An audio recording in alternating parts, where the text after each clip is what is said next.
I was trying to think, what could I say that could actually be helpful or useful to you in the future? And I thought I'd perhaps tell the story of how I sort of came to be here. How did some of these things happen? And maybe there's some lessons there, because I often find myself wondering, how did this happen? So when I was young, I didn't really know what I was going to do when I got older. People kept asking me, and eventually I thought that the idea of inventing things would be really cool. And the reason I thought that was because I read a quote from Arthur C. Clarke, which said that a sufficiently advanced technology is indistinguishable from magic. And that's really true. If you go back, say, 300 years, the things that we take for granted today, you'd be burned at the stake for. You know, being able to fly, that's crazy.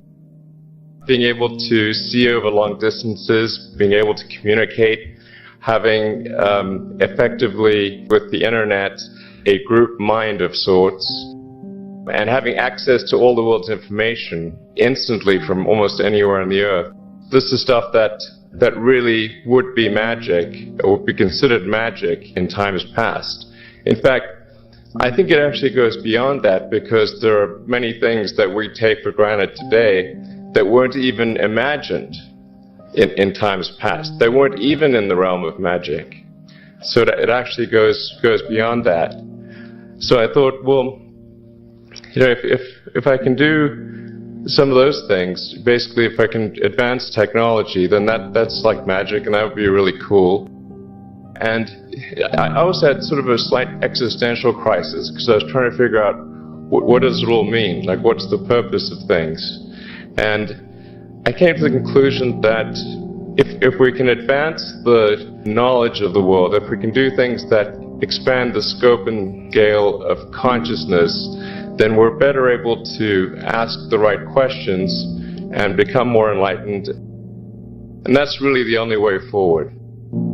So I studied physics and business, because I figured in order to do a lot of these things, you need to know how the universe works, and you need to know how the economy works. And you also need to be able to bring a lot of people together to work with you to create something, because it's very difficult to do something as an individual if it's a significant technology.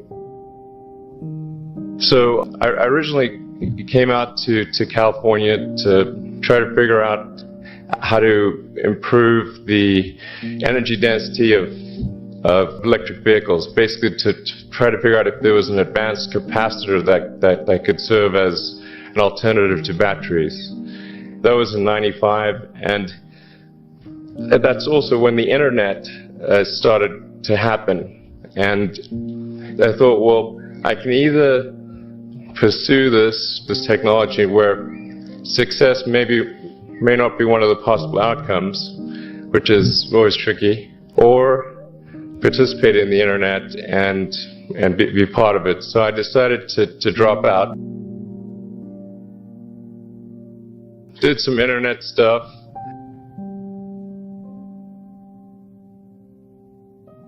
Did a few things here and there. One of which was PayPal.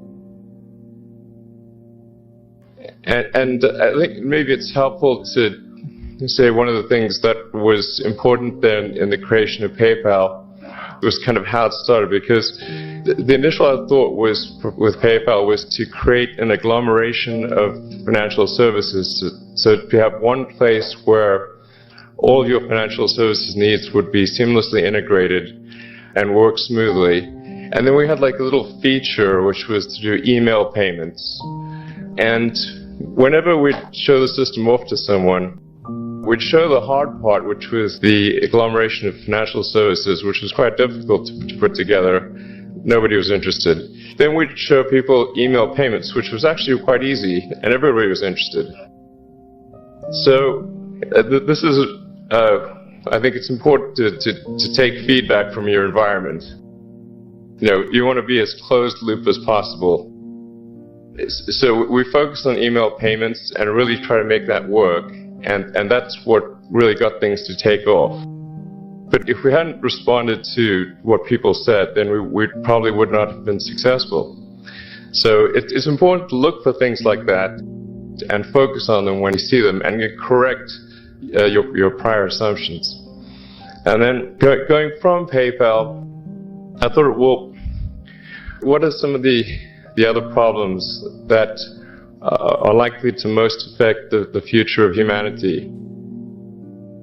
It really wasn't from the perspective of what's the rank-ordered best way to make money, which is okay, but it was really what I think is going to most affect the future of humanity. So I think the biggest terrestrial problem we've got is sustainable energy, but the production and consumption of energy in a sustainable manner. If we don't solve that this century, we're in deep trouble.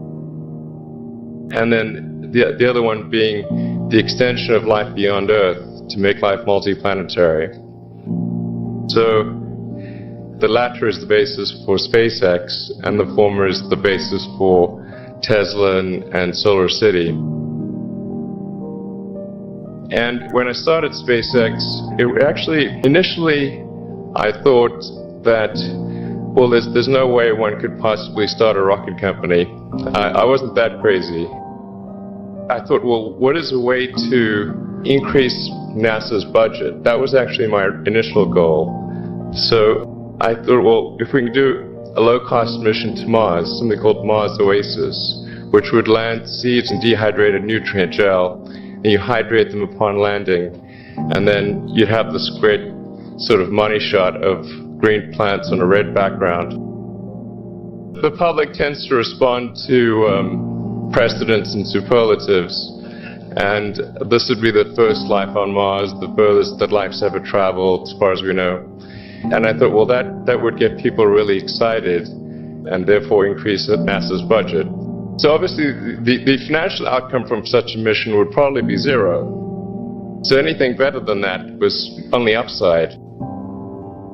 So I actually went to Russia 3 times to look at buying a refurbished ICBM, because that was the best deal. And I can tell you it was very weird going there in late 2001, 2002, going to the Russian rocket forces and saying, I'd like to buy 2 of your biggest rockets, but you can keep the nuke. That's a lot more. They thought I was crazy, but I did have money, so that was okay. After making several trips to Russia, I came to the conclusion that actually my initial impression was wrong, because my initial thought was, well, that there's not enough will to explore and expand beyond Earth and have a Mars base and that kind of thing. But I came to the conclusion that that was wrong. In fact, there's plenty of will, particularly in the United States, because the United States is a nation of explorers, of people who came here from other parts of the world. I think the United States is really a distillation of the spirit of human exploration. But if people think it's impossible, or it's going to completely break the federal budget, then they're not going to do it. So after my 3rd trip, I said, okay, well, what we really need to do here is try to solve the space transport problem, and started SpaceX. And this was against the advice of pretty much everyone I talked to. But one friend made me sit down and watch a bunch of videos of rockets blowing up. Let me tell you, he wasn't far wrong. It was tough going there in the beginning, because I'd never built anything physical. I mean, I'd built like little model rockets as a kid and that kind of thing, but I'd never had a company that built anything physical. So I had to kind of figure out how to do all these things and bring together the right team of people. And so we did all that and then failed 3 times. It was tough going. Because think about a rocket is the passing grade is 100%. And you don't get to actually test the rocket in the real environment that it's going to be in. So I think the best analogy for rocket engineering is like if you want to create a really complicated bit of software, you can't run the software as an integrated whole, and you can't run it on the computer it's intended to run on. But the first time you put it all together and run it on that computer, it must run with no bugs. That's basically the essence of it. So we missed the mark there. The first launch, I was picking up bits of rocket near the launch site. It was a bit sad.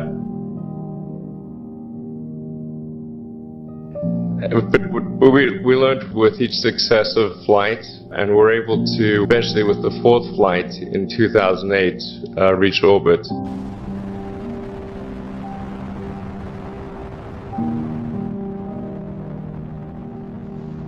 And that was also with the last bit of money that we had. So, thank goodness that happened. I think the saying is fourth time's the charm. So we got the Falcon 1 to orbit, and then began to scale that up to the Falcon 9, which is about an order of magnitude more thrust. It's around 1 million pounds of thrust.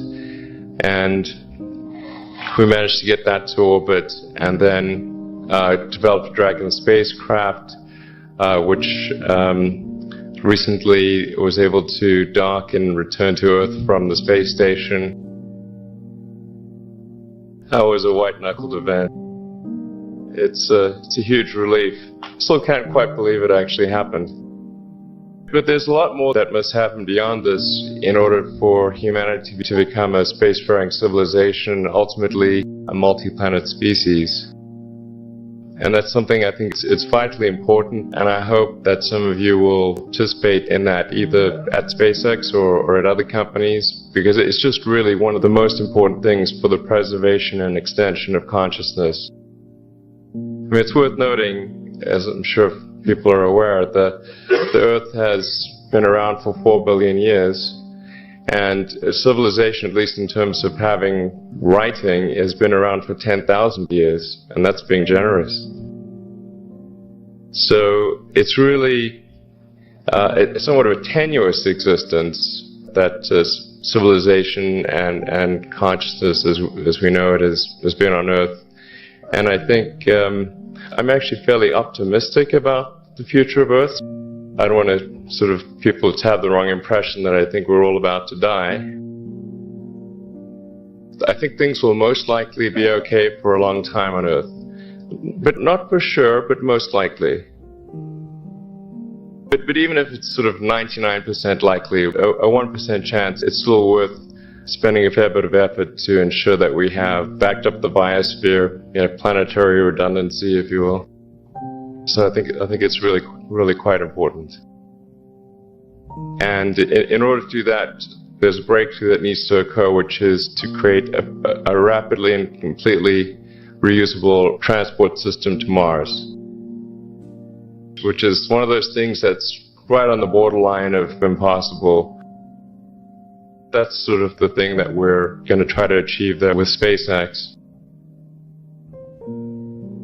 And then on the Tesla front, the goal with Tesla was really to try to show what electric cars can do, because people had the wrong impression. We had to change people's perception of an electric vehicle, because they used to think of it as something that was slow and ugly and had low range, kind of like a golf cart. So that's why we created the Tesla Roadster, to show that you can be fast, attractive, and long range. And it's amazing how, even though you can show that something works on paper and the calculations are very clear, until you actually have the physical object and they can drive it, it doesn't really sink in for people. So that, I think, is something worth noting. If you're going to create a company, the first thing you should try to do is create a working prototype. Everything looks great on PowerPoint. You can make anything work on PowerPoint, but if you have an actual demonstration article, even if it's in primitive form, that's much more effective for convincing people. After we made the Tesla Roadster, people said, oh, sure, we always knew you could make a car like that. It's an expensive car, and it's low volume, and it's small and all that, but you couldn't make a real car. Like, okay, fine, we're going to make that too. But I think the overarching point I want to make is that you guys are the magicians of the 21st century. Don't let anything hold you back. Imagination is the limit, and go out there and create some magic. Thank you.